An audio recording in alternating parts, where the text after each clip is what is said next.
This is what's called a critical study. And you may have heard this word critical in different phrases in our culture today and in the news and stuff, but there's this things called critical studies. And it's where you realize that there's something that needs to be focused on or addressed. Hi, this is Kevin, going through study number 4 in our Voice of John series. Right now we're in the actual Gospel of John, and afterwards we're going to cover 4 more books written by this writing personality in our whole series. This week's segment is on chapters 10, 11, and 12.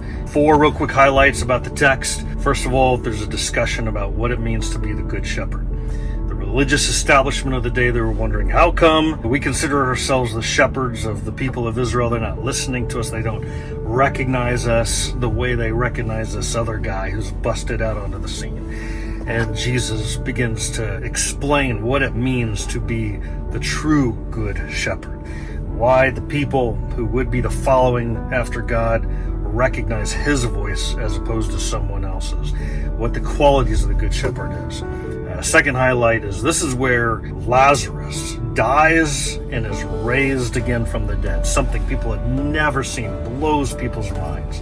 Another highlight is that we get to become kind of a fly on the wall in a secret meeting in the Council of the Sanhedrin. It turns out that there was an actual prophecy among this group that Jesus, it would be good for the nation of Israel if he died on behalf of the people of Israel somehow. It would be good for the nation.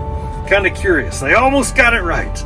Except what they meant was that he would die and he deserved to die on behalf of Israel, and that it would have sort of political positive implications. And we're going to see this happen very soon, but not in the frame of mind that they're positing it. But it's an interesting discussion to zero in on. We're going to be a fly on the wall for that. And the fourth highlight is Mary, the sister of Lazarus. And it turns out, as you're reading the text, you see that she actually is a woman of great gravity in the community. In fact, they pretty much all divide into 2 camps, the community does.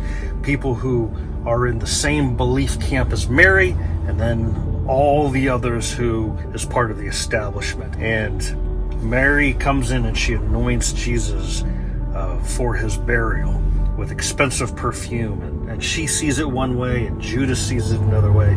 Interesting discussion, okay?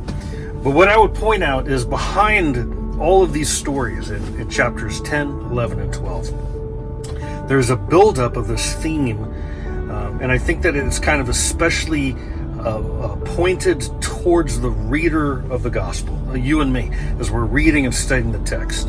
This question of what kind of the different options, what kind of belief in Jesus is yours? And we've said this in a couple segment videos before, but throughout the whole Gospel of John, you see this question of belief in Jesus hammered over and over and over again. In fact, I encourage you to sometime in your journaling, just skim through the very beginning stories of this whole Gospel of John.